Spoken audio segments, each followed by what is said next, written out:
tontonan-tontonan yang tidak pantas, mungkin film-film yang tidak layak. Itu bukan saja menjadikan Allah marah, tapi menjadikan hati kita rusak. Dengan tontonan yang kotor hati kita rusak, sehingga yang mempesonakan adalah tontonannya, bukan pasangannya. Assalamualaikum warahmatullahi wabarakatuh. Alhamdulillah alladzi akrama man syaa min ibadihi bi husni al-mutaba'ati li Rasulillah. Alhamdulillahilladzi akrama man syaa min ibadihi bi mahabbati Rasulillah sallallahu alaihi wasallam. Fa salatullahi wa salamuhu ala rasulil karimil mab'uthi rahmatan lil alamin habibina sayyidina Muhammadin wa ala alihi al-mutahharin wa ashabihi at-tayyibin wat tabi'ina lahum bi ihsanin ila yaumiddin. Allahumma ya Rabbana inna nas'aluka mahabbata habibika sayyidina Muhammad wa habib ilayna ya Rabbana ma ahabbahu habibuka sayyiduna Muhammad. Allahumma ya Rabbana a'inna ala tibai sunnati habibika sayyidina Muhammad wa amitna ya Rabbana ala millatihi wa khsurna yawmal qiyamati ma'a zumratihi wa tahta liwa'ih urzuqna ya Rabbana at-taubata qabla al-maut wa syahadata indal maut wal jannata ba'dal maut. Amma ba'd. Yang sangat kami cintai para pecinta baginda Nabi Muhammad sallallahu alaihi wasallam, alhamdulillah malam ini kita diizinkan oleh Allah untuk memperbaharui ikatan kita dengan baginda. Hari ini kita diizinkan oleh Allah untuk berkumpul, dan di dalam perkumpulan itu kita ingin mengasah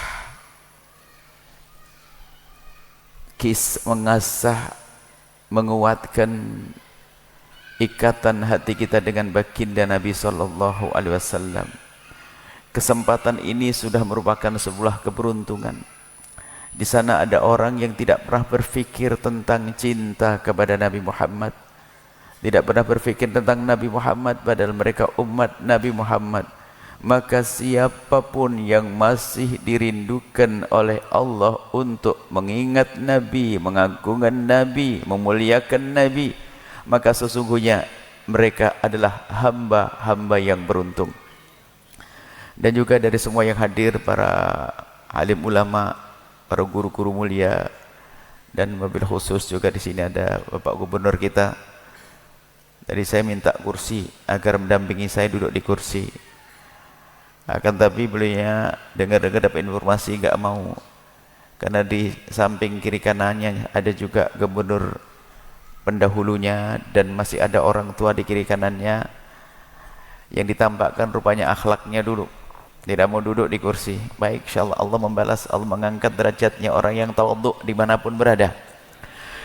Dan juga tidak mau tidur di teras tadi,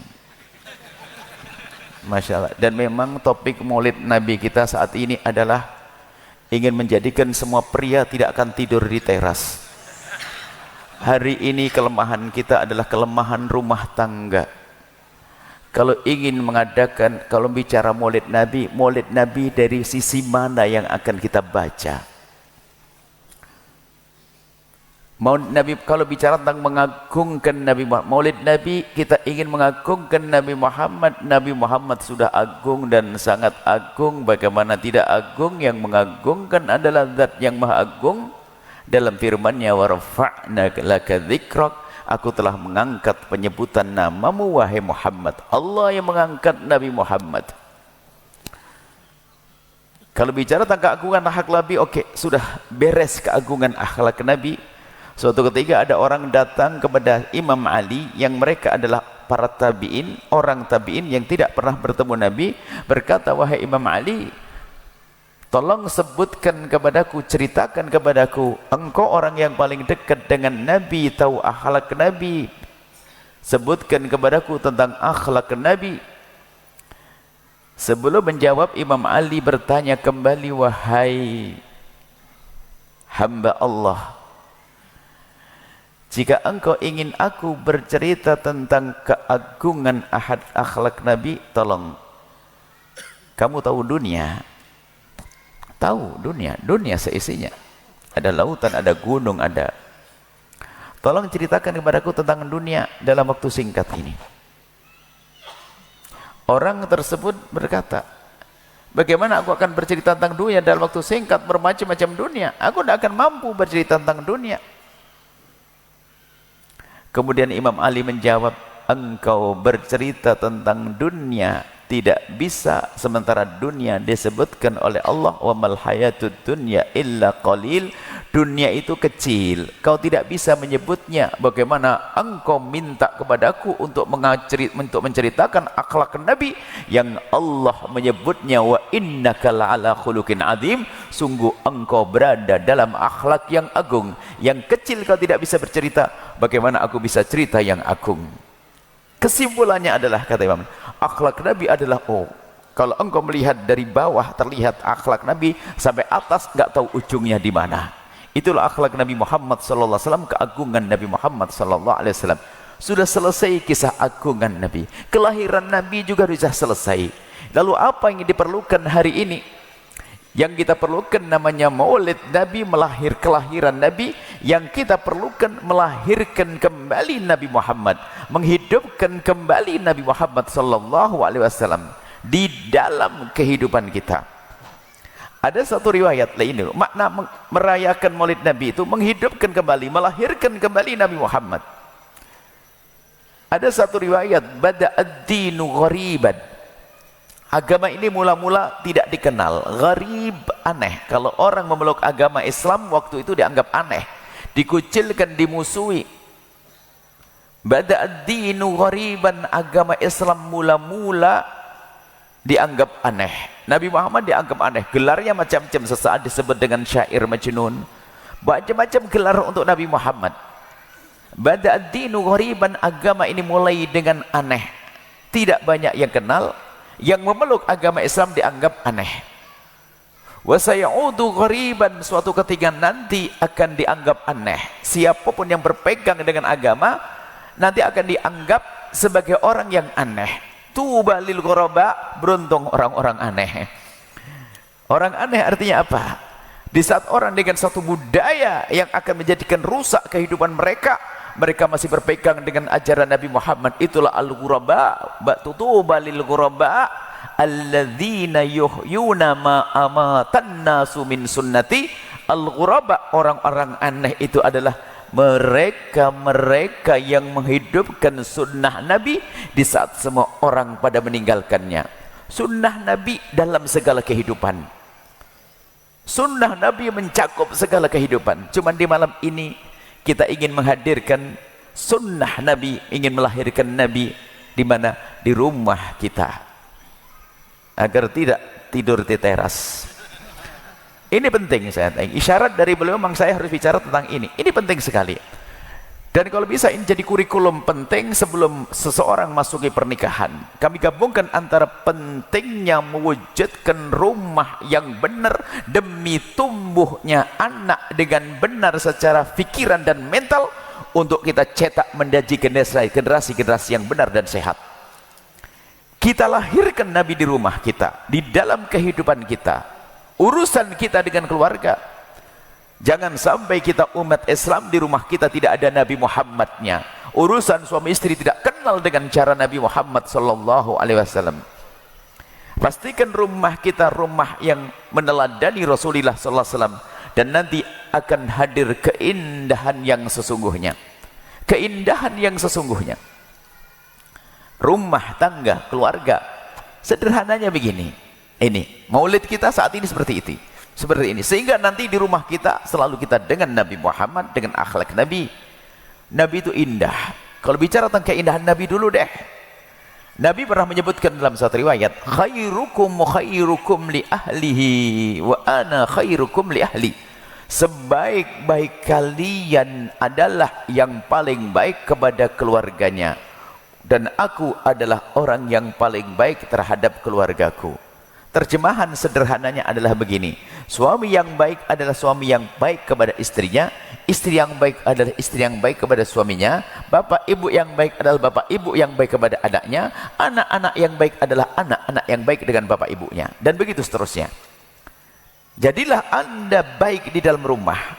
Dan ini sepertinya ini harus menjadi sebuah kurikulum, mungkin semacam peraturan, difasilitasi, ada kursus sebelum menikah bagaimana menjalani hidup rumah tangga, supaya di saat masuki rumah tangga dengan persiapan, jangan sampai di dalam rumah tangga yang terjadi nanti percekcokan, perselisihan karena ketidakmengertian. Belum lagi nanti akan mendidik anak dengan salah, akhirnya anak pun rusak karena salah di dalam mendidik. Kami hadirkan dalam pertemuan singkat ini rambu-rambu saja. Detailnya insya Allah kalau ada kajian rutin selanjutnya kita bahas satu demi satu hingga tuntas pendidikan keluarga dan pendidikan mendidik anak. Kita mulai dari gini rumusnya, rumah tangga Anda harus indah. Sebab Nabi Muhammad mengajarkan keindahan dan kemesraan. Nabi itu dengan cucunya indah, dengan keluarganya indah, sampai digambarkan bahwa jika baginda Nabi itu berada di medan laga, begitu gagahnya beliau seperti tidak pernah kenal kemesraan. Tapi kalau sudah berada di rumah, begitu mesra dan indahnya seperti tidak pernah kenal peperangan. Hendaknya kita seperti Nabi. Ustadz itu hanya di mimbar saja. Kalau di rumah sudah nggak ada ustadznya. Gubernur hanya di kantor saja. Di rumah sudah nggak ada lagi. Kenapa? Di rumah yang indah. Nabi di rumah indah.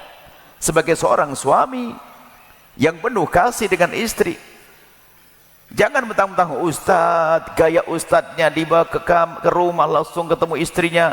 Bukan kalimat indah atau bukan sapaan indah, malah assalamualaikum wahai istriku, abah mau baca Quran 4 juz dulu ya, sholatnya 20 rakaat ya, keburu ngantuk nanti istrinya. Bukan, di rumah yang indah. Ibadah itu banyak para ibu dan bapak. Kami ingatkan, kita perlu membangun keakraban di rumah kita. Rumahmu, kami ingatkan, jika Anda tidak sesuai dengan yang kami omongkan, sudah jangan sombong. Selamat tinggal kesombongan. Kalau Anda sombong, Anda akan sengsara sepanjang masa, dunia dan akhirat. Membuat perubahan malam ini. Jika Anda suami yang kurang baik kepada istri, harus buat perubahan. Jangan Anda nuruti setan, sebab muqaddimah neraka itu adalah sengsara di dunia. Harus berubah, harus berubah. Jika Anda istri yang bikin masalah di rumah tangga, malam ini kita akhiri. Selamat tinggal kesengsaraan di keluarga, karena kesengsaraan dalam rumah tangga muqaddimah sengsara nanti di akhirat. Kita harus coba apa yang seharusnya dilakukan kita untuk menghadirkan Nabi dalam kehidupan rumah tangga kita. Meneladani Nabi, Nabi indah.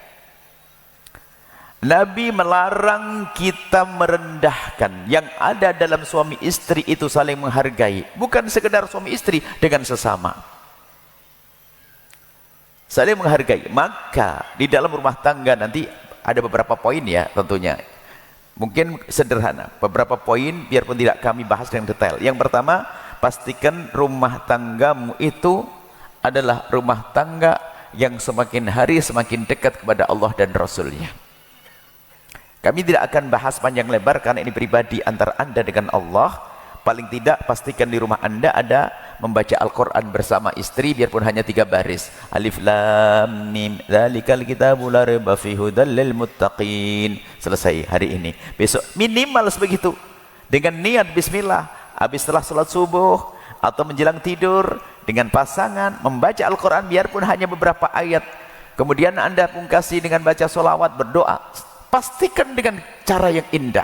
Niat untuk beribadah bersama pasangan. Sederhana. Untung-untung Anda sambung dengan tahajud. Oke, dengan Allah. Jadikan rumah Anda rumah yang indah, rumah yang menjadikan Anda semakin dekat kepada Allah. Dan juga hindari hal-hal yang dimurkai oleh Allah. Televisi Anda, handphone Anda, jangan mengusir malaikat rahmat, karena yang ditonton adalah hal-hal yang tidak baik. Dan itu menjadi sebab Allah murka, tontonan-tontonan yang tidak pantas, mungkin film-film yang tidak layak. Itu bukan saja menjadikan Allah marah, tapi menjadikan hati kita rusak. Dengan tontonan yang kotor hati kita rusak, sehingga yang mempesonakan adalah tontonannya bukan pasangannya. Bangkit syahwat karena tontonannya bukan pasangannya. Ini pun tidak akan kita bahas panjang lebar, kami ingin masuk bab yang lain. Hindari dan ingat pendidikan dari Al-Quran. Kullil mu'minina yaghuddu min absarihim. Katakan kepada kaum pria yang beriman itu, agar rumah tangganya semakin indah, jaga mata, jangan diobral mata melihat yang haram. Kalau sudah mata ini melihat yang haram, yang halal terasa tidak indah, dan itu awal kesengsaraan. Akan tapi jika mata kita jaga, kalau itu haram aku tidak boleh melihat, baik di alam nyata atau di alam maya, selagi itu tidak baik saya hindari, maka istri akan semakin indah, suami akan semakin indah. Wa kullil mu'minati yaghdudna min absarihin. Sama perempuan menjaga matanya. Jangan sampai naudzubillah ditinggal suaminya kerja di rumah, kesibukannya melanglang dengan handphonenya untuk merusak hati dan matanya. Tidak, ujung-ujungnya adalah dia tidak terpesona dengan suaminya, tidak terpesona dengan pasangannya. Itu awal kehancuran. Ini pun tidak kita bahas panjang lebar, hanya kami isyaratkan rusaknya ini juga merusak keluarga. Jadikan rumah kita rumah Allah, rumah dekat kepada Allah, rumah yang dekat kepada Nabi Muhammad SAW. Yang kedua adalah, ini hanya mukaddimah saja, isinya nanti di pertemuan yang berbeda. Suri toladan dari baginda Nabi dari sisi mencari keberkahan, agar rumah tangga Anda indah, ambil keberkahan dari orang tuamu. Maka rumusnya sederhana. Hei istri, ajari suamimu agar semakin hari semakin baik dengan bapak ibunya, bukan ibumu. Hei para suami, ajari istrimu agar semakin hari semakin baik dengan bapak ibunya. Rumusnya sederhana. Hei para istri, ajari suamimu agar semakin hari semakin baik dengan bapak ibunya. Karena wahai para istri, jika suamimu itu orang yang baik dengan bapak ibunya, dia mengabdi, dia berbakti, dia saleh, dia layak menitipkan benih di rahimmu. Tapi kalau laki-laki itu jahat sama bapak ibunya, gak peduli dengan bapak ibunya, durhaka kepada bapak ibunya, akan menitipkan benih di rahimmu, akan jadi penjahat generasi selanjutnya. Hati-hati. Maka rugi jika engkau hai istri tidak mengajari suamimu baik-baik dengan bapak ibunya. Dan juga hai para suami, jika istrimu itu orang yang baik dengan bapak ibunya, dia punya hati, dia punya perasaan, dia punya bakti, maka layak engkau menitipkan benih di rahimnya. Kalau dia tidak baik sama bapak ibunya, jahat, tak peduli, durhaka, engkau nitipkan benih di rahimnya, akan tumbuh penjahat generasi kedua. Kita harus paham makna ini. Di balik pengabdian kepada orang tua akan ada keberkahan. Hari ini ada loh ya, seorang suami yang melarang istrinya dekat dan baik sama orang tuanya, atau sebaliknya, karena dia bodoh, tidak mengerti. Bahkan kalau dalam dunia merayu, rayuan dahsyat dengan cara pengabdian, rayuan agung, rayuan. Kalau merayu pasangan bukan kita akan bulan madu di atas awan, itu mahayal. Akan tapi coba kita gambarkan sederhana saja. Tapi kami tidak ingin Anda hanya faham dengan akal Anda, tapi batin Anda, hati Anda yang memahami. Contoh begini, simak.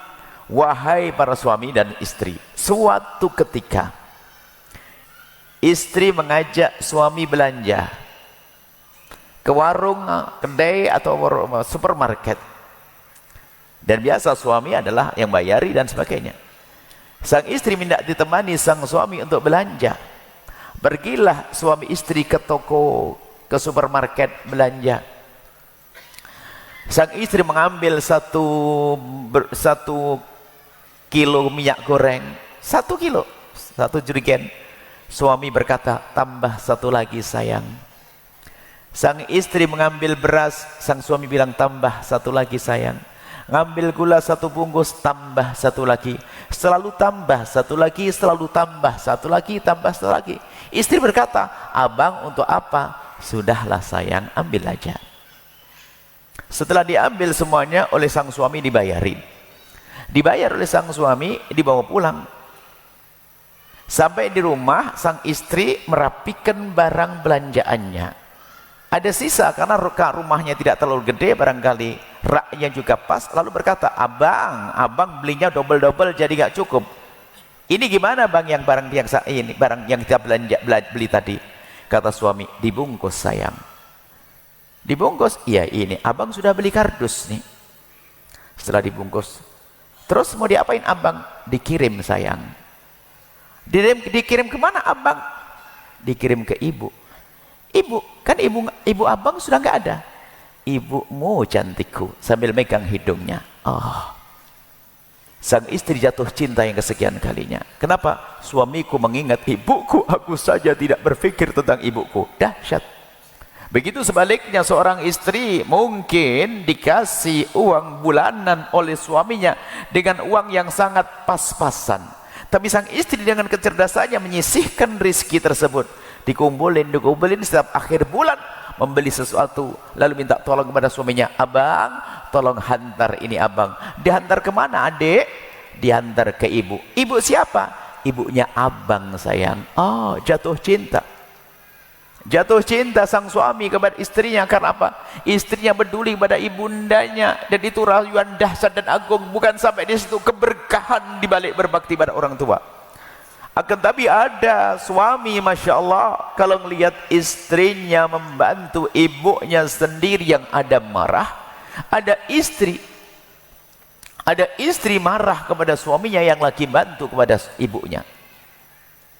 Itu musibah. Suatu ketika ada orang bertanya kepada kami, perempuan, ia berkata bahwa Buya, saya sudah menjadi pegawai negeri. Tidak tahu beritanya apa kok tiba-tiba cerita pegawai negeri. Nah, terus, ya saya sudah punya gaji. Oh alhamdulillah.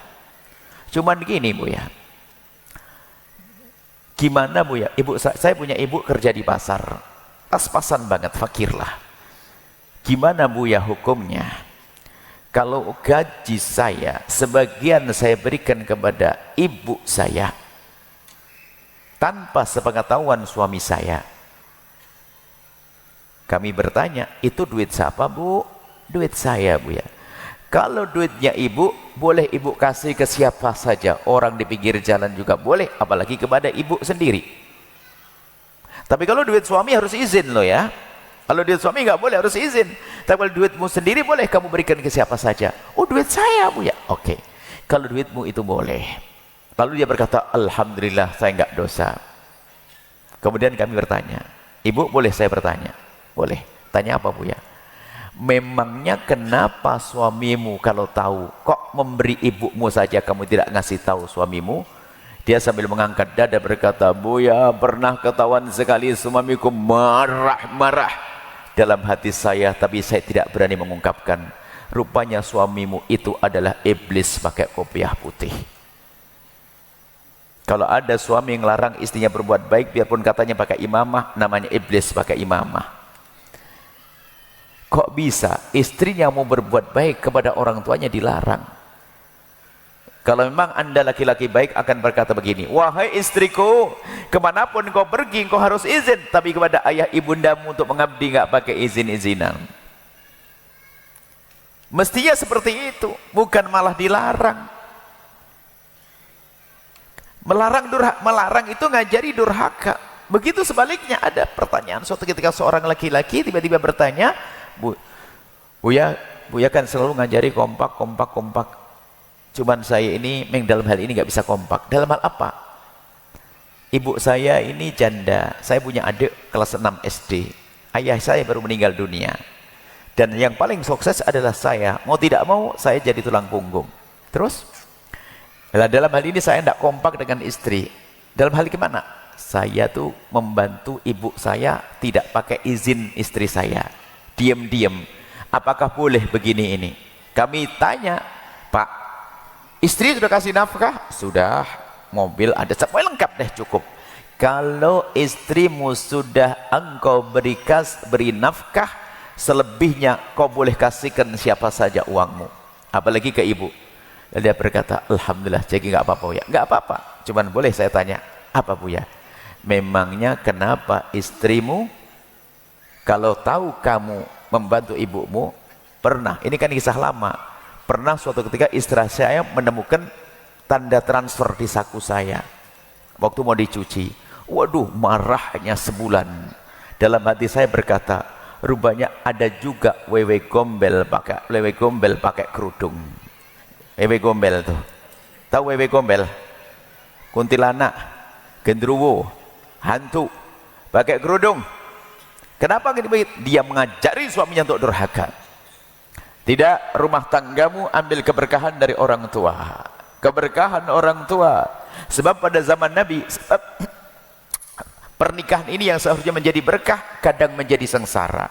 Sengsaranya dimulai dari kadang sebelum menikah. Nikah nggak peduli dengan izin orang tua, petunjuk orang tua, demi cinta. Ada ini awal kehancuran. Setelah menikah, kisah Alqamah bagaimana? Setelah menikah berubah dengan orang tua. Ini ada. Akan tapi pernikahan Anda pernikahan istimewa. Setelah menikah, Anda harus semakin dekat kepada orang tua. Kuncinya sederhana, hei istri, ajari suamimu agar semakin hari semakin baik dengan bapak ibunya. Wahai suami, agar ajari istrimu agar semakin hari semakin baik dengan bapak ibunya.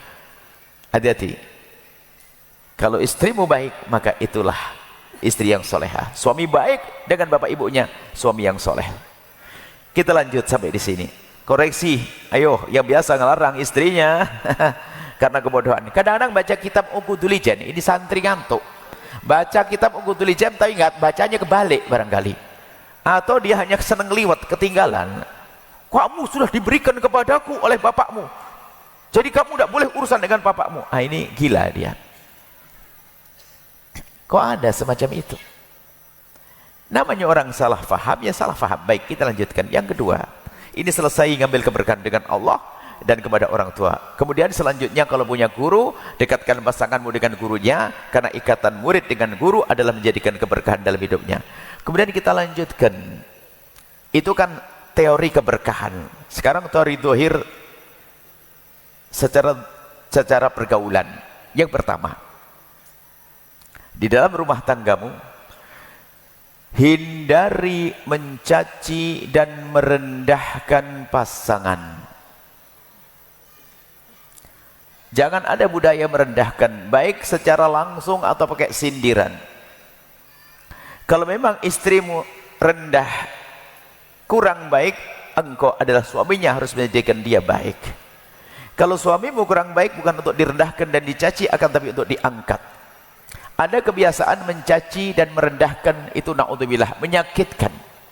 Mencaci, merendahkan, menyebut kekurangan, ini adalah budaya yang jelek. Maka sebetulnya begini ya, ini adalah pendidikan yang insya Allah nanti kita hadirkan juga di Pekanbaru, tidak tahu kapan waktunya, cuman waktunya harus panjang. Dalam rumah tangga itu kita bagi dua, menuju dan menjaga. Kalau menuju itu mencari pasangan.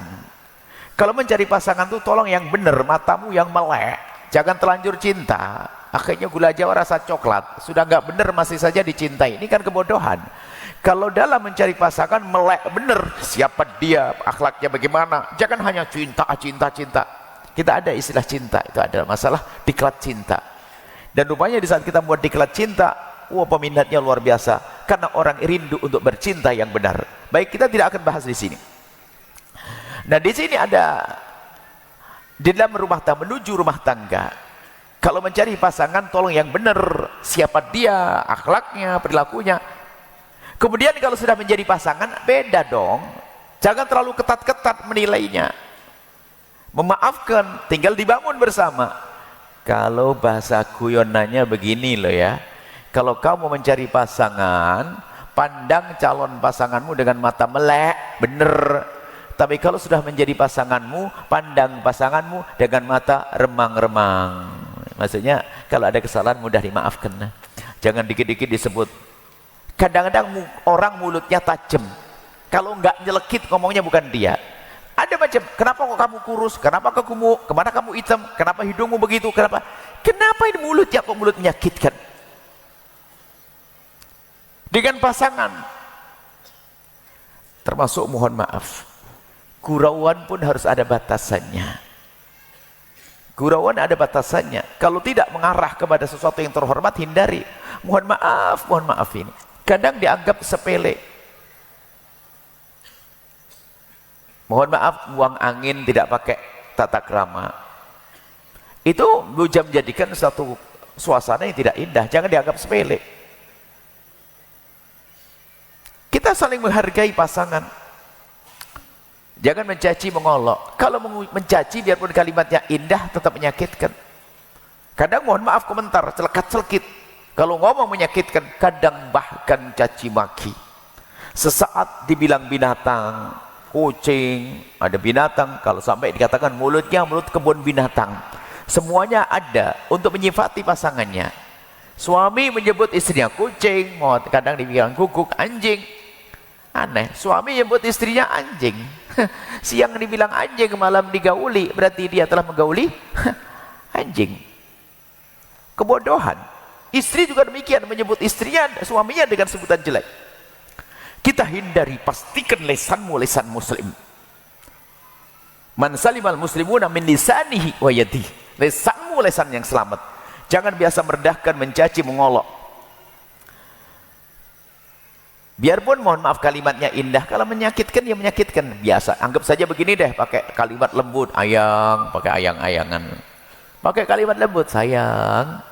Iya abang, ada apa bang? Ayang, iya. Kenapa sih mulut ayang begitu? Nah, kurang ajar. Kayaknya pakai sayang-sayang, mulutnya celkit. Setelah dibilang begitu, dia tersakiti hatinya, rusak hatinya, sehingga dia ingin membalas. Akhirnya dibalas, ya abang, kenapa mulut abang juga begitu? Balas kan? Pasti. Sehingga yang ada caci maki, olok-olokan. Kalau bicara kekurangan, semuanya punya kekurangan, hai hamba Allah. Biarpun katanya engkau sempurna, ada kekurangan. Maka jika pasangan punya kekurangan, engkau punya kekurangan. Maka hari ini kita hindari mengucapkan kalimat yang menyakitkan secara terang-terangan atau halus. Mana sih yang lebih bagus, rambut keriting atau rambut lurus? Bingung kan? Sebab yang rambutnya lurus pengen dikeriting, yang rambutnya keriting pengen dilurus. Nah, yang ada adalah syukur. Lah ini ada manusia, semuanya adalah kelebihan. Tidak perlu kita saling merendahkan, mencaci, mengolok, apalagi menyifati fisik yang dia tidak bisa merubahnya. Memang begitu, matanya begitu, hidungnya begitu, mulut begitu. Itu sudah suamimu, itu istrimu. Halal yang Allah berikan. Sudah, syukur. Jangan biasa mencaci rumah tangga, tidak boleh caci maki. Hanya kebodohan, sungguh. Laki-laki baik tidak akan mencaci istrinya biarpun istrinya layak dicaci. Dan istri yang baik tidak akan mencaci suaminya biarpun suaminya layak dicaci. Enggak kebayang loh kita tuh bagaimana caci maki. Mencaci bagi orang yang punya hati enggak bisa. Dengan orang biasa saja enggak bisa, orang lain, apalagi ibu anak-anaknya, ayah daripada anak-anaknya. Hindari. Ini langkah-langkah awal, tolong biar di budaya di rumah Anda budaya ngomong yang baik. Jangan bicara ngomong yang tidak baik. Kemudian setelah itu apa? Hindari kekasaran di rumah. Ngomong kasar maksudnya, ngangkat suara, dikit-dikit marah dan sebagainya. Sebab mencaci dan ngomong kasar itu kalau ada di dalam rumah itu diam-diam akan jadi contoh buat anak. Kami gambarkan begini sederhananya. Putra seorang anak umur 18 tahun membuka kamarnya, mau keluar, lalu melihat ibunya di meja makan sama ayahnya lagi cubit-cubitan dan suap-suapan. Sang anak melihat, sekejap dia melihat, sepintas dia melihat, balik ke kamarnya, dia pejam mata. Bersama pejam matanya akan masuk ke dalam dirinya bermacam-macam kebaikan. kekaguman, oh ibuku menghargai ayahku, oh ayahku menghargai ibuku, oh ibuku memperhatikan ayahku, dan seterusnya. Tersimpulkan dalam dirinya, aku gak boleh macam-macam sama ayah. Kalau aku macam-macam sama ayah, mama pasti marah. Ini diam-diam karena melihat kemesraan.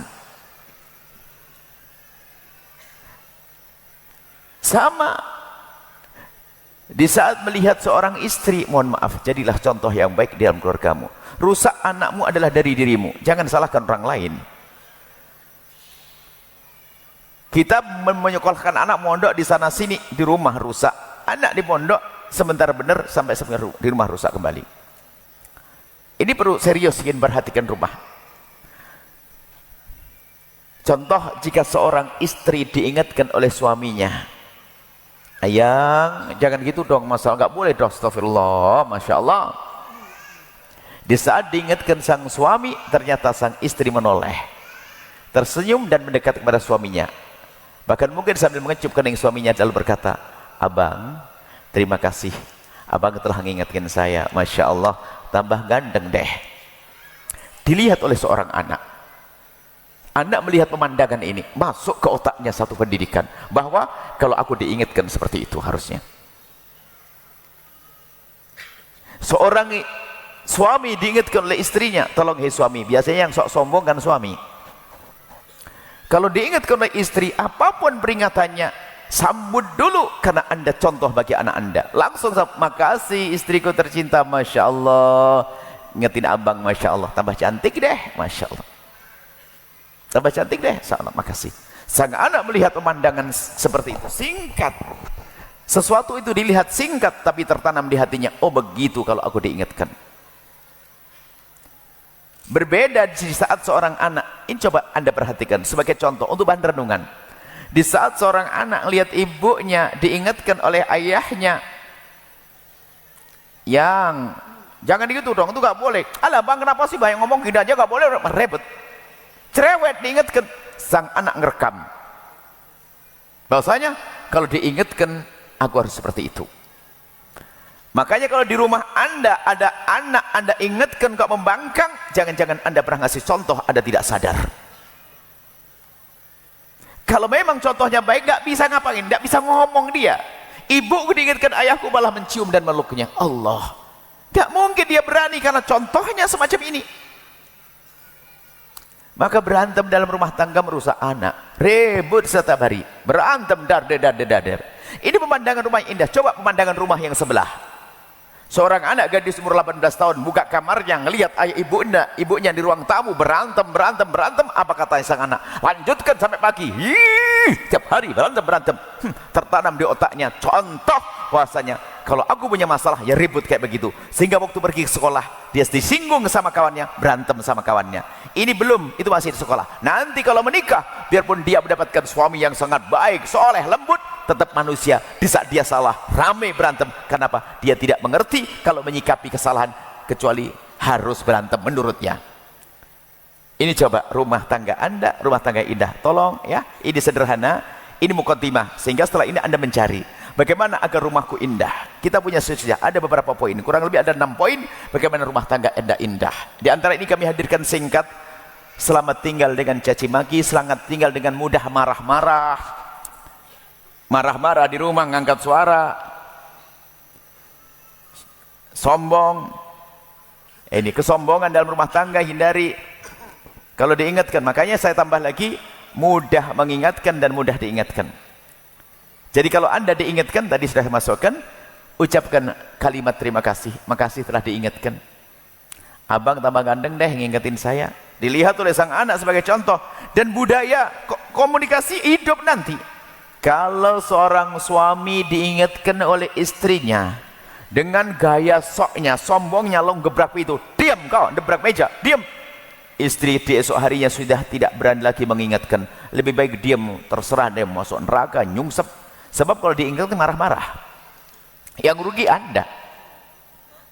Itu suami. Kalau suami gebrak meja atau buka pintu. Kalau istri, kalau diingatkan oleh sang suami,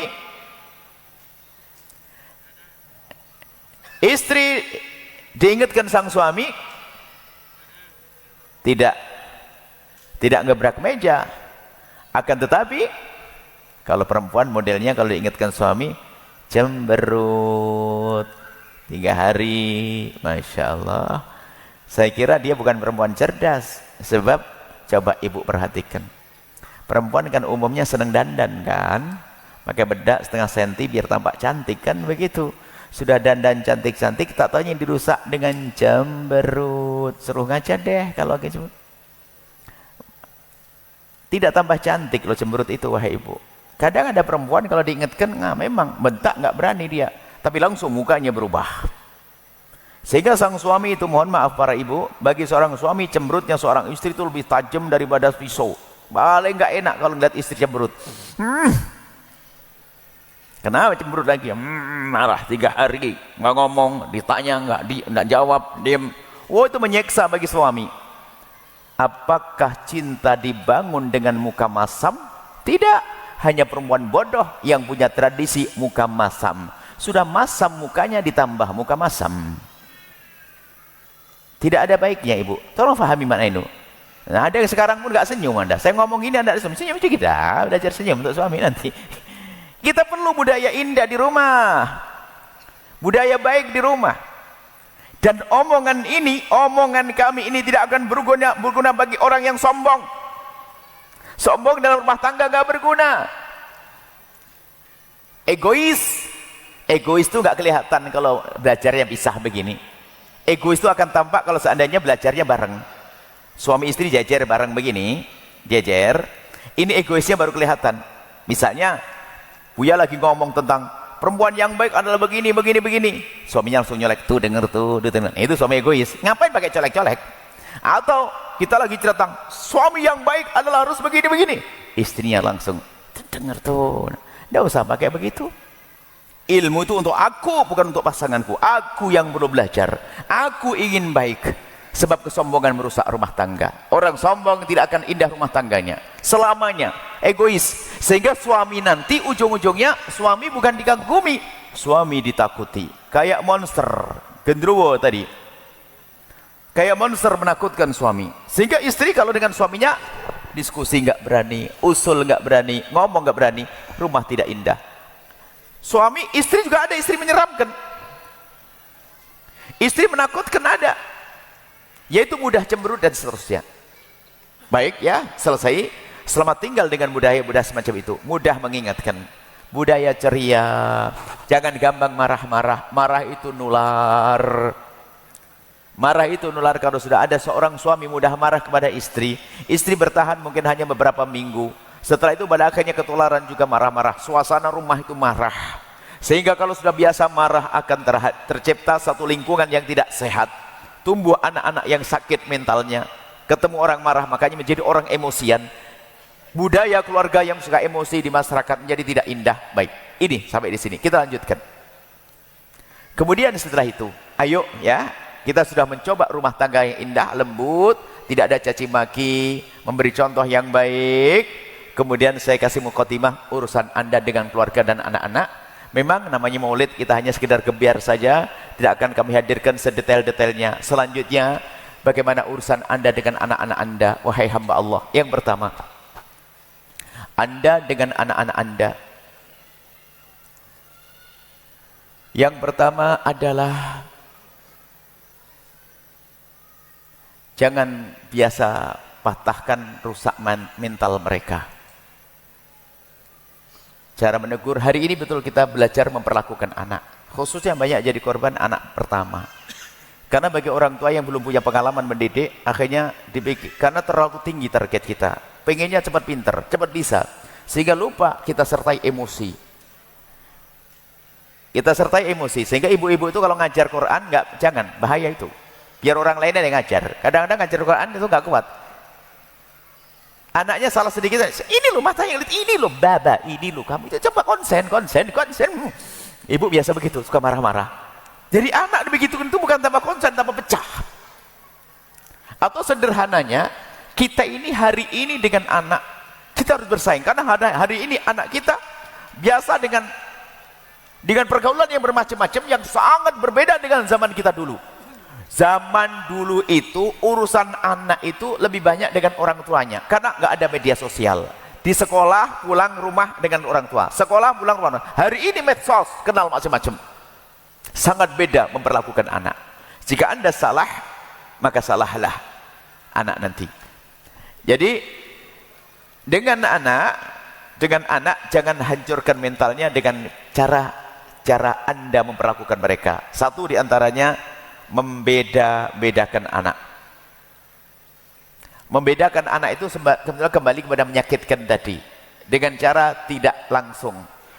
Jadi Anda tidak boleh bedakan anak, dan kita sebagai seorang anak tidak boleh merasa dibeda-bedakan. Ini babnya beda. Sebagai anak jangan mengatakan ayah tidak adil, itu jahat. Anak mengatakan bapaknya tidak adil, wah ini kurang ajar. Sebab seorang tua kadang membuatkan rumah anak pertama, bukan berarti yang kedua tidak dibuatkan, memang belum waktunya. Hati-hati, sebagai seorang anak ini rambu-rambu ya supaya tidak salah. Sebagai seorang anak jangan sekali-kali Anda menduga orang tua Anda tidak adil. Jangan sekali. Cuma ini kita membahas sebagai orang tua. Hei orang tua, biarpun itu anak yang paling Anda sayang, Anda tidak boleh membeda-bedakan cara berlakukan. Karena apa? Pembedaan Anda merusak mental dan hati mereka, sehingga diam-diam anak itu menjadi permusuhan. Ada sebagian orang itu kalau sudah sayang sama anaknya yang satu itu, segala-galanya. Si anak mama itu. Sehingga sampai abang-abangnya, kakak-kakaknya kalau menginginkan sesuatu, kalau ngomong ke ibunya langsung, dia sudah yakin nggak kita dikasih. Yuk makan di sana, nggak usah nanti aja, pasti itu. Mi makan di sana yuk, nggak usah nanti. Mi ke jalan sana, nggak usah, pasti gitu jawabannya. Tapi kalau sudah melalui anak yang satunya ini, anak kesayangannya, pasti langsung dituruti. Sehingga abang-abang dan kakak-kakaknya tadi kalau menginginkan sesuatu tidak langsung ngomong ke ibunya, langsung bilang ke adiknya, adik, iya kak, bilang ke mama sana, ayo kita makan di luar yuk. Iya kak, mama makan di luar yuk, ayo siap. Lihat kata abang-abangnya gimana? Tuh. Kalau sudah adik ngomong langsung, ayo siap. Diam-diam tertanam kebencian. Biarpun sama-sama makan enak seolah-olah. Kalau sudah adik ngomong, pasti langsung. Tapi kalau kita ngomong boro-boro, gara-gara membedakan anak rusak. Biarpun Anda sayang, memang urusan cinta tidak bisa dibeda-bedakan.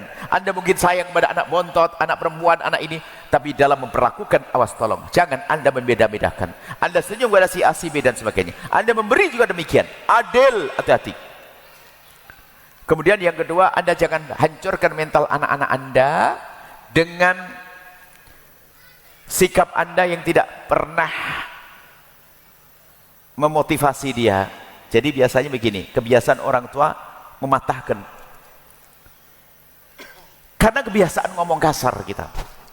Misal, Anda minta tolong, ini biasa terjadi tidak disadari. Ini sebuah contoh, permasalahan lebih banyak dari ini. Misalnya begini, ayo tolong bantu Umi nyapu ya, nyapu kamar biar bersih, nyapu rumah. Ya Mi, langsung ada satu yang nyapu. Yang satu nyapu, Masya Allah, sudah selesai nyapunya. Setelah itu sang ibu masuk, rupanya ada bagian tertentu itu kelewatan, yang kebetulan agak kotor banget sampai meleset. Apa kata sang ibu? Siapa yang nyapu tadi? Saya Mi. Kalau nyapu itu yang bersih, kalau nggak bersih mending nggak usah nyapu sekali. Loh, kenapa kok ngomong begitu? Marah. Kenapa kok gaya ngomong tidak enak? Apakah itu membangkitkan, menghidupkan mental yang menyehatkan? Itu merusak. Sehingga sang anak kecewa, aduh, aku sudah nolong, tak tahu malah disalahin, dimarahin. Kalau sama mama nggak ada benernya. Kenapa Anda tidak merubah dengan cara yang indah? Misalnya, coba ada, biarpun ini belum terjadi dalam rumah Anda harus mencoba. Misalnya, di saat Anda menyuruh anak-anak Anda mengerjakan sesuatu, kok kerjaannya belum beres, jangan dicaci tentang kesalahannya dulu, tapi sanjung dulu karena dia telah menjalankan tugas Anda. Misalnya, siapa yang nyapu tadi? Saya Umi. Masya Allah anak Umi cantik, solehah banget. Makasih sayang ya, sambil ikut cukeningnya. Makasih. Cuman nanti sayang, kalau nyapu jangan ada ditinggal kayak gini dong, kan bahaya ya. Makasih ya. Gitu kan enak. Bukan pakai, nggak usah nyapu sekali, nggak usah hanu sekali, nggak usah ini. Aduh. Dan ini banyak terjadi di hari ini. Sehingga seorang anak sudah kurang penghargaan pada orang tuanya. Berarti yang merusak anak kita sendiri. Kemudian yang terakhir yang kami hadirkan, poin-poinnya masih banyak. Budaya hadir dalam keluarga. Hadir maksudnya apa? Memaksimalkan sebuah pertemuan. Mungkin anak Anda kuliah, ya kuliah di Medan, pulang pergi sebulan sekali atau seminggu sekali. Di saat pulang itulah, atau waktu Anda telepon yang maksimal, jadwal telepon ketemu anak yang maksimal, diskusi yang maksimal. Waktu anak Anda pulang, mungkin anaknya pada tinggal di pondok, waktu pulang maksimallah Anda dengan mereka. Termasuk di rumah itu, kalimat hadir itu apa? Budaya hadir dalam rumah tangga, menghargai. Hadir ini sebab begini, ada di rumah tangga itu lengkap, anaknya lengkap, bapak ibunya lengkap, tapi subhanallah tidak pernah ada terbangun komunikasi. Bisa jadi suaminya ngadep ke sana dengan handphonenya, ibu ke sana dengan handphonenya, anak langsung masuk kamar. Kelihatannya di rumah terus, akan tapi mereka sibuk dengan selain saudaranya, selain keluarganya. Itu problem besar hari ini. Sehingga kalau sudah tidak biasa hadir, akrab dalam rumah tangga, terputuslah komunikasi, sehingga nggak akan bicara tentang problem, kemudian solusinya apa, bicara masa depan, nggak ada. Sehingga anak-anak semakin tenggelam, lebih nyaman di alam maya. Hidup di alam nyata susah. Ngomong sama mama susah, sama ayah susah. Tapi kalau saya di medsos, saya melalui handphone, saya sebentar-sebentar dapat likes, dapat jempol, dapat senyum. Begitu mudahnya, capek hidup di alam nyata. Sehingga lihat, anak yang sudah tenggelam di alam maya itu, lihat susah komunikasinya. Gak betah duduk sama orang tuanya. Ada paman yang datang salaman langsung pergi, tidak ada keindahan. Kenapa? Karena tidak biasa hadir dalam kebersamaan. Nah, kita perlu saat ini ibu bapak hadir itu maksudnya begini, Anda membiasakan ngobrol dengan anak-anak, maka kurangi sebab hilangnya komunikasi. Handphone misalnya, Anda sebagai orang tua harus malu ya kalau di rumah main handphone terus, karena diam-diam Anda telah merusak Anda tidak sadar itu. Anak manggil uminya, mama, apa sih? Kaget dia, rupanya tenggelam tadi ibunya dengan handphonenya. Apa sih? Mama masih sibuk ini, sibuk main handphone. Ayahnya juga demikian. Itu diam-diam merusak anak, sehingga anak pun akhirnya dia pengen seperti itu juga. Akhirnya budaya jelek muncul, yaitu ibunya dengan handphonenya, suaminya dengan handphonenya, anak di kamar dengan handphonenya, biarpun 24 jam ada di rumah, gak ada sepatah kata yang diucapkan, gak ada obrolan, gak ada keindahan. Nah sekarang kita perlu merubah, wahai ibu yang baik, bapak yang baik. Di rumah kita, ayo kita biasakan dengan komunikasi, duduk, biarpun anak Anda umur 2 tahun, Anda ajak ngobrol, biasakan ngobrol. Mungkin sekarang kita mulai di rumah, Anda harus punya adab. Handphone di rumah itu hendaknya ditaruh. Bukankah handphone untuk komunikasi di antara kita? Kalau sampai di rumah, mungkin mulai hari ini Anda sebagai orang tua memulai, jujur, al-wa'yu, kesadaran dulu dari orang tua, kemudian setelah itu memulai, letakkan di rumah. Kalau Anda ingin main handphone atau ada hajat telepon, Anda minta izin deh kepada suami, pada istri. Sekarang kadang bukan saja urusan dengan anak, suami istri, kadang-kadang suami itu mau nyapa istrinya tuh gak tega, gak enak karena istrinya asyik dengan handphonenya, atau sebaliknya. Mana keindahan bisa dibangun dengan itu semua? Kadang-kadang diranjang, sama-sama diranjang, punggungnya pun sandar-sandaran, handphone ya masing-masing. Allah, sampai kami sering sampaikan guyonan, kalau sudah engkau kumpul dengan pasanganmu, wahai bapak, wahai ibu, sudahlah kurangi ibadah. Al-Qur'annya di stop dulu karena ingin mesra dulu, sholatnya ntar dulu, termasuk nggak usah dengar videonya Buya Yahya, nggak usah, itu alasan itu. Alasan dengar video. Kalau dengar video bersama,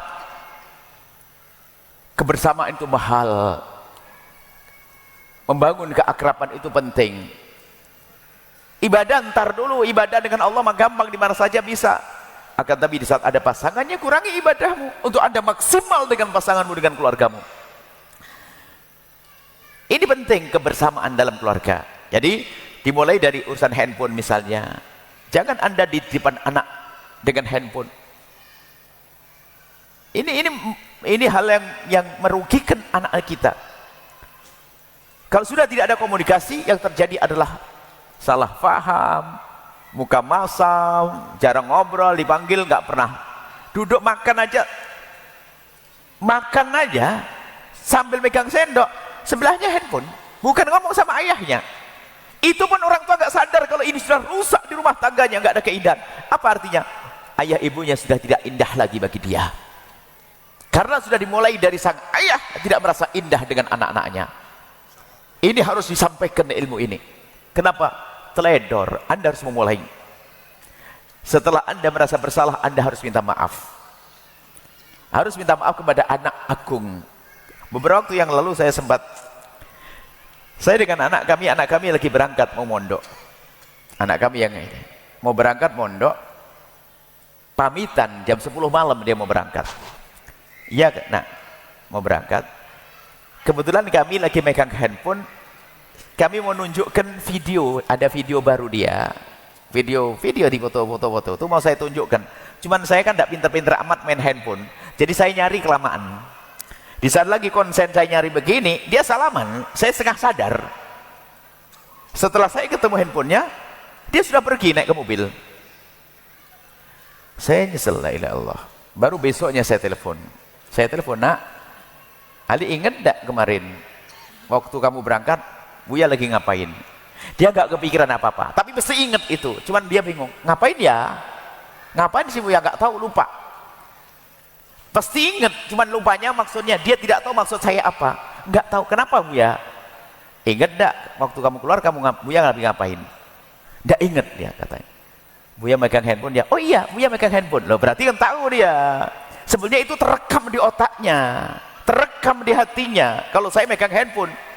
Lalu saya jelaskan, Buya salah, seharusnya Buya tidak megang handphone, seharusnya Buya ngelepas kamu.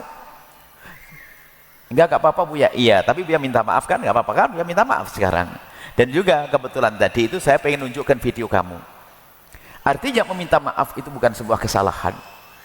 Kalau Anda tadi salah, tiba-tiba dengan handphonenya bilang ke anak, maaf sayang, uminya tadi telepon sama abinya agak lama, ya nggak apa-apa. Biasakan budaya di rumah ini, indah budaya komunikasi. Biarpun anak Anda umur 2 tahun ajak ngomong, sayang gimana, apa kabar, ini mama apa itu. Anda harus malu sebagai orang tua di saat di rumah Anda tidak ngajak diskusi dengan mereka, tidak ngobrol dengan mereka. Apalagi anak diserang menjelang puber, dia sudah mulai diskusi tentang cinta, tentang laki-laki, tentang lawan jenis. Jika ibunya, ayahnya tidak menjadi kawan terdekatnya, maka kawannya adalah bebas yang ada di sana, yang merusak urusan kehidupannya. Nah inilah, jadi yang terakhir adalah hadir. Ayo kita biasakan di rumah kita dengan kebersamaan dengan orang, anak-anak kita, keluarga kita, termasuk yang ustadz. Kalau harus murojaah, ya minta izin. Kami masih ingat ibunda kami itu kalau kami lagi belajar, kami kan sempat di rumah itu mulai dari SD sampai SMP. Umi kami di samping kami, di samping kanan kami. Setiap kami belajar beliau ada di sini. Sampai kami berkhayal kalau seandainya hari ini semua ibu bisa seperti itu, kan enak sekali. Dan kebiasaan beliau adalah sambil menyiapkan kami itu, kami suka goreng-gorengan, bakar-bakaran itu. Bukan gorengan bakar, kacang dibakar, beton isi nangka dibakar itu. Bakarnya dibakar tungku nyala, bekas tungku itu ada kreweng dari tanah itu, taruh itu aja langsung matang sendiri. Di samping Buya beliau, dan yang Buya rasakan adalah sesaat tangannya itu merambat di leher saya. Sesaat kerasa. Dan kemudian juga, ini penting sekali, Anda hadir, kemudian tolong ibu, bapak, kalau bicara sama anak jangan pakai lesan saja. Membangun keakraban itu penting, Anda perlu dengan kulit Anda. Apa sih salahnya kalau Anda berbicara dengan mendekat? Mohon maaf, ini yang sangat saya cintai nih Pak Gubernur. Misalnya anak, kalau ngomong kenapa? Sayang, ayo ngaji ya. Ayo ini, dengan sentuhan. Sentuhan dengan kalimat indah, bahkan mungkin dengan bisikan, ayo. Jangan, ayo ngaji sana biar pinter ya, ngaji. Ibunya makin heboh, ngaji ya biar pinter, biar gak bodoh kayak umiknya. Ya memang bodoh umiknya. Coba Anda amalkan ini, ringan. Kemudian jika Anda masuk ke kamar anak Anda, kalau belum tidur, Anda sapa, Anda kecup keningnya. Kalau dia sudah tidur sekalipun, Masya Allah, Anda sentuh kakinya, Anda kecup keningnya, Anda pegang pipinya. Biarpun dia tidur, rohnya kerasa. Rohnya merasa, apalagi di saat dia melek langsung sadar, uminya, abinya perhatikan, akan tumbuh sesuatu yang dahsyat di dalam hatinya. Sesuatu yang agung di dalam hatinya. Ini sisi yang terlupakan dalam kehidupan. Kenapa kita sering sibuk dengan yang jelas? Handphonenya berjam-jam kita. Hari ini kita dikuasai oleh benda kecil handphone. Sehingga bunyinya adalah, aku dimiliki handphone, bukan handphone milikku. Nah, kita akan dikuasai. Yang dulu katanya handphone ini tujuannya adalah mengurangi kesibukan kita. Ternyata hari ini handphone menjadikan kita sibuk. Nggak ada hentinya.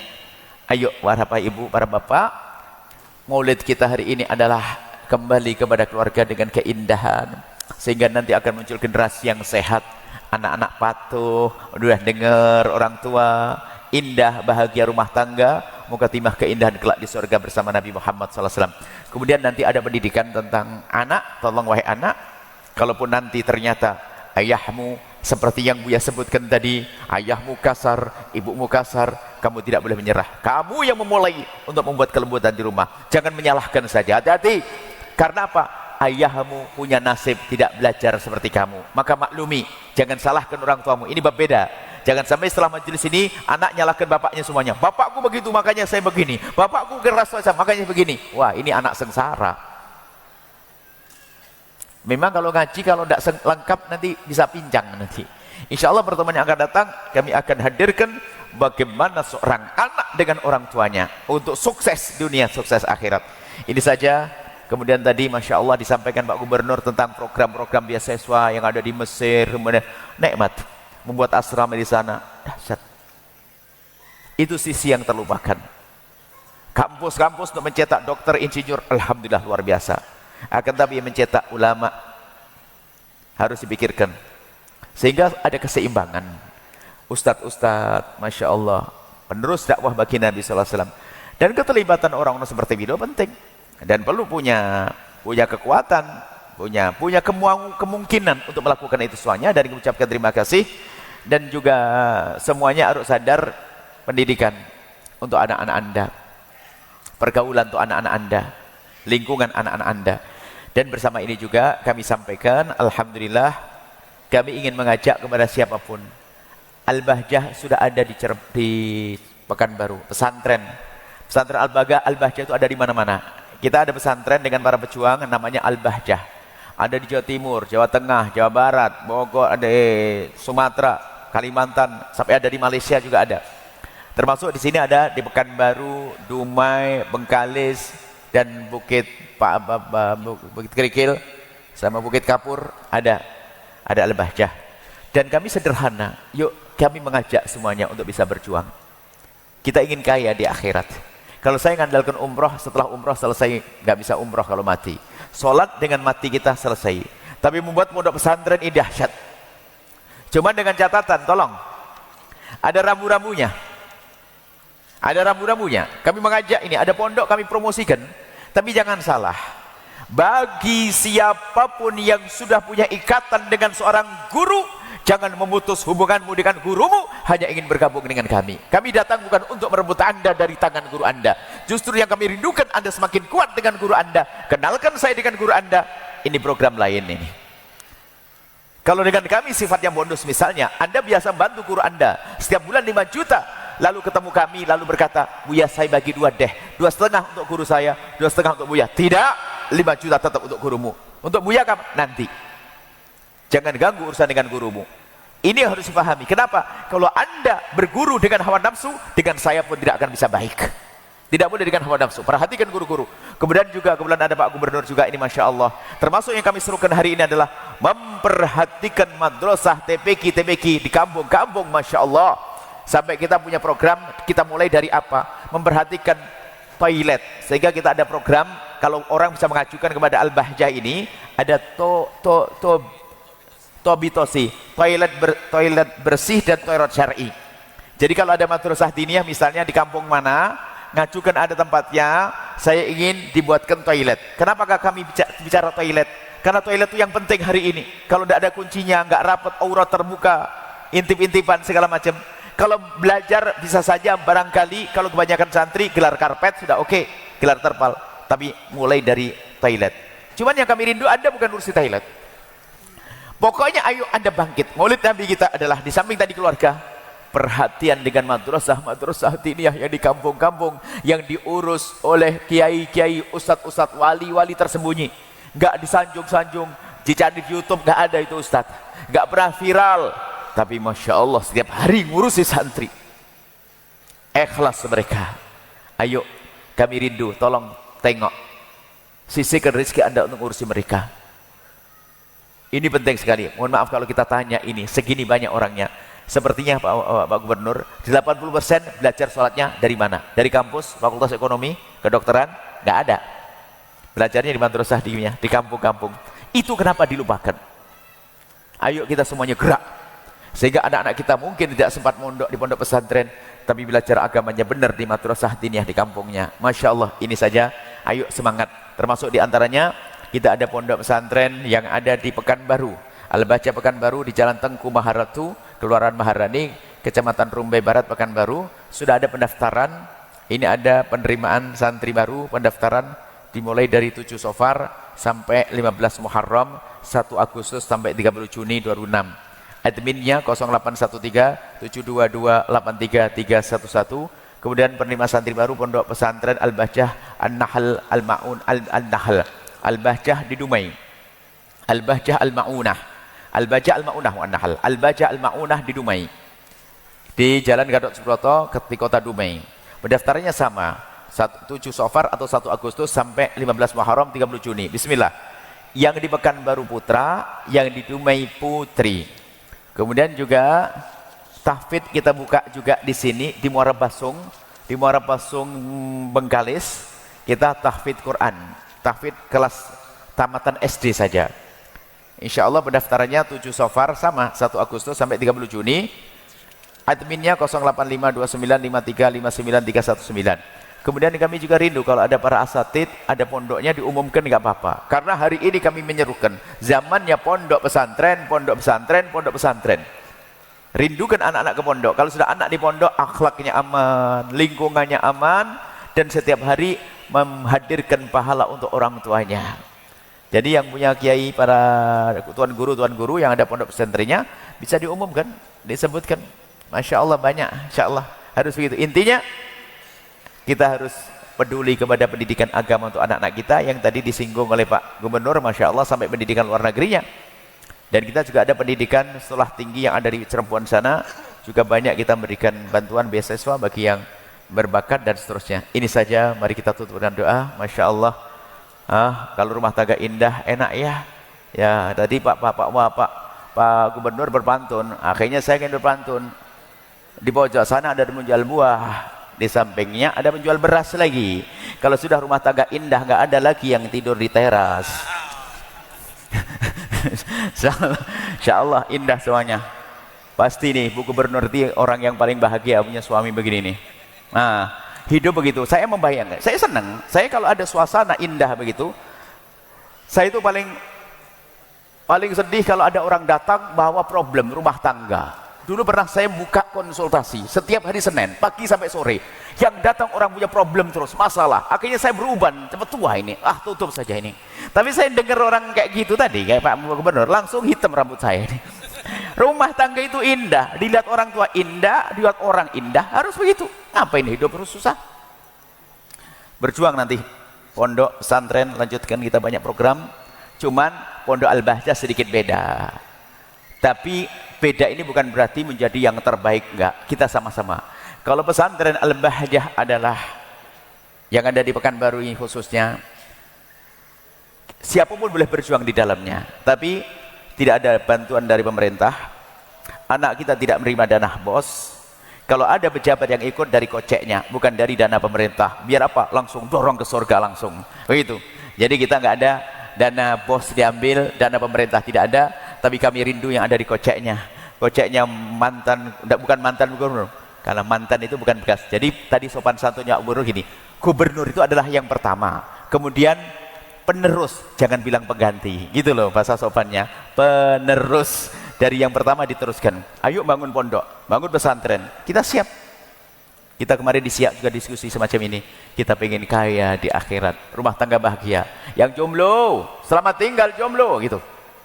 Menikah. Kita ingin nanti ada diklat cinta untuk anak muda, untuk si jomblo-jomblo. Gimana cari pasangan yang gampang, yang mudah dan indah. Mari kita tutup dengan doa bismillahirrahmanirrahim. Alhamdulillahirabbil alamin. Allahumma shalli ala habibina sayyidina Muhammad wa ali sayyidina Muhammad. Allahumma ya Allah ya Rahman ya Rahim. Pandang kami dengan kasih sayang dan cinta dari-Mu ya Allah. Berikan kepada kami segala kebaikan di dunia dan di akhirat. Kami mohon ya Allah, ampuni orang tua kami dan guru-guru kami. Berikan kasih sayang-Mu kepada mereka ya Allah, orang tua kami dan guru-guru kami. Mudahkan kami untuk berbakti pada mereka ya Allah. Mudahkan kami berbakti pada orang tua kami dan guru-guru kami ya Allah. Jauhkan kami dari prasangka buruk kepada mereka. Jauhkan kami dari durhaka kepada mereka ya Allah. Ampuni kami ya Allah. Kami ya Allah yang kadang sering menyakiti orang tua kami ya Allah. Dan kami mohon jaga anak-anak kami, jadikan mereka anak-anak ahli surga ya Allah. Anak-anak kami ya Allah, jika ada di antara yang hadir ini ya Allah, jika ada di antara yang hadir ada yang mempunyai anak badung, bandel, jauh dari kemuliaan, kami mohon berkat perkumpulan mulia ini ya Allah, kembalikan anak-anak itu ke jalan yang Kau ridhai ya Allah. Kami tidak ingin ada orang tua yang hadir ke majelis mulia ini lalu mereka sedih di saat melihat anak-anaknya. Tidak ya Allah, kembalikan anak itu ke jalan yang Kau ridhai sehingga menjadi anak-anak mulia yang Kau muliakan ya Allah. Dan kami mohon ya Allah, yang belum Kau karuniai anak, berikan kepada mereka ya Allah anak yang soleh-solehah, yang dibanggakan oleh kekasih-Mu Nabi Muhammad. Yang belum menikah ya Allah, mudahkan untuk mendapatkan pasangan orang-orang mulia yang Kau muliakan, yang menjadi sebab mereka mulia di dunia dan di akhirat. Dan kami mohon ya Allah, wujudkan keindahan dalam rumah tangga kami ya Allah. Suami istri yang saling mencintai karena-Mu ya Allah. Jauhkan kami dari percekcokan di rumah tangga kami ya Allah. Ganti dengan keindahan ya Allah. Jauhkan kami dari merendahkan pasangan kami. Jauhkan kami dari mencaci pasangan kami. Jauhkan kami dari menyakiti pasangan kami. Jauhkan kami dari buat zalim pada pasangan kami ya Allah. Dan kami mohon ya Allah, tambahkan kecintaan kami kepada pasangan kami. Jangan Kau kurangi sedikit pun ya Allah. Kami takut dengan berkurangnya cinta itu lalu berkurang pengabdian kami ya Allah. Jaga mata kami dari melihat yang haram. Cukupkan mata kami dengan yang halal yang Kau berikan kepada kami ya Allah. Jauhkan mata kami dari melihat yang haram dan haram yang pernah dilihat mata kami. Ampuni ya Allah, jangan jadikan sebab itu hati kami rusak ya Allah. Ampuni kekotoran mata kami, ampuni kekotoran mata kami, kekotoran lisan kami, kekotoran syahwat kami ya Allah, ampuni. Dan kami mohon ya Allah, siapapun yang dalam rumah tangganya penuh dengan percekcokan dan perselisihan ya Allah, mereka telah datang ke tempat mulia ini, mereka rindu kebahagiaan, mereka rindu kemuliaan. Kami mohon lembutkan hati mereka sehingga setelah ini yang ada adalah keindahan dan keindahan ya Allah, kebahagiaan dan kebahagiaan ya Allah.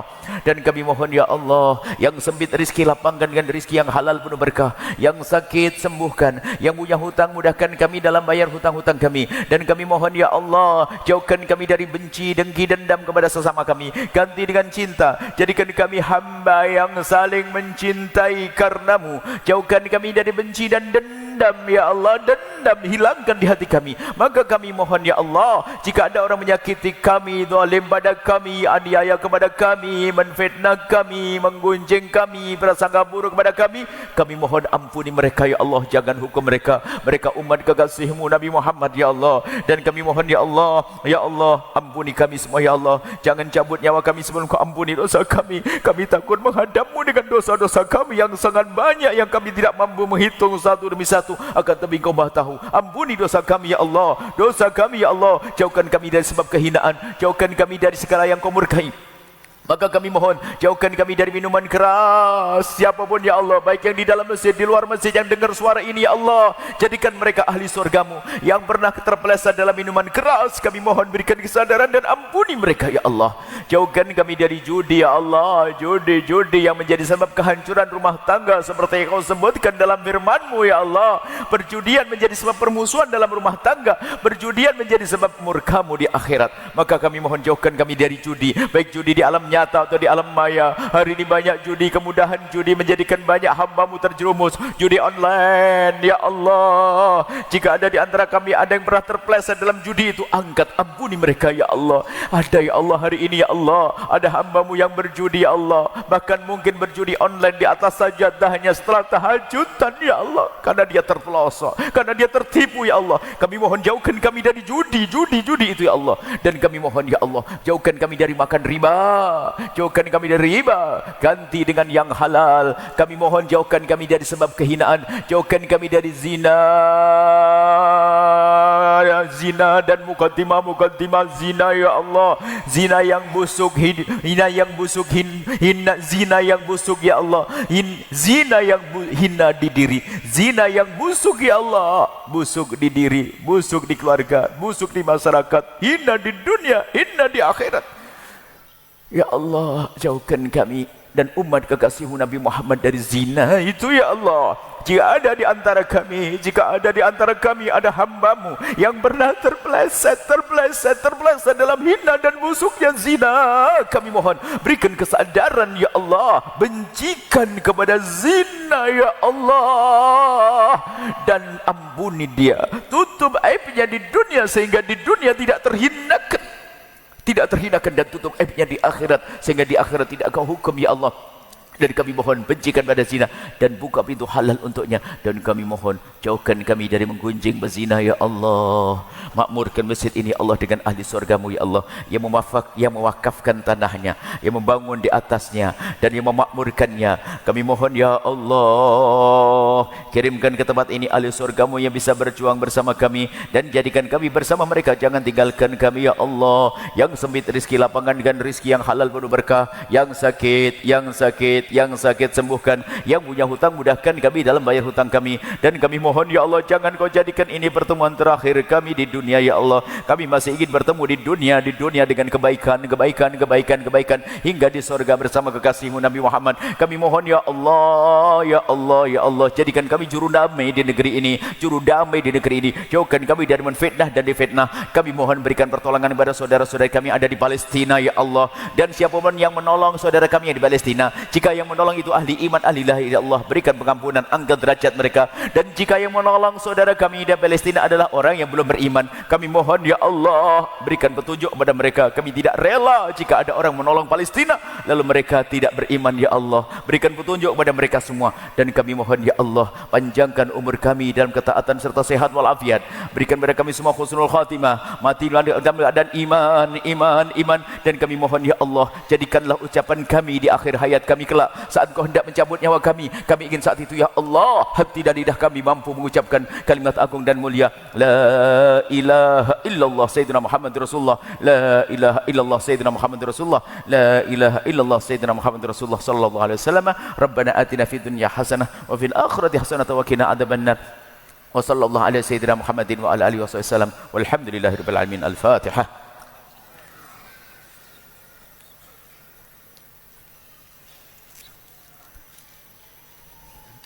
Terima kasih, mohon maaf dan mohon doa selalu. Wabillahi taufiq hidayah. Assalamualaikum warahmatullahi wabarakatuh. Masyaallah. Waalaikumsalam warahmatullahi wabarakatuh. Syukran kasiran, terima kasih banyak kita ucapkan kepada Buya Yahya dari kota Cirebon, Provinsi Jawa Barat, yang telah mengisi Maulid Baginda Rasulullah Muhammad SAW tingkat Provinsi Riau. Kita doakan bersama semoga Provinsi Riau menjadi negeri yang baldatun tayyibun wa rabbun ghafur. Amin amin ya rabbal alamin. Kemudian kami ucapkan ribuan terima kasih kepada segenap panitia yang telah bertugas lumus, dan kami ucapkan ribuan terima kasih kepada Bank Riau Kepri Syariah yang telah memberikan donaturnya kepada acara Maulid Nabi. Kemudian kami ucapkan ribuan terima kasih kepada PT Riau Petroleum yang telah memberikan donasinya, dan juga kepada terkhusus kepada pemerintah Provinsi Riau yang telah bahu-membahu menyukseskan acara pada malam yang berbahagia ini. Terima kasih sekali lagi kami ucapkan kepada seluruh panitia, seluruh jamaah yang telah hadir di Masjid Raya An-Nur Provinsi Riau.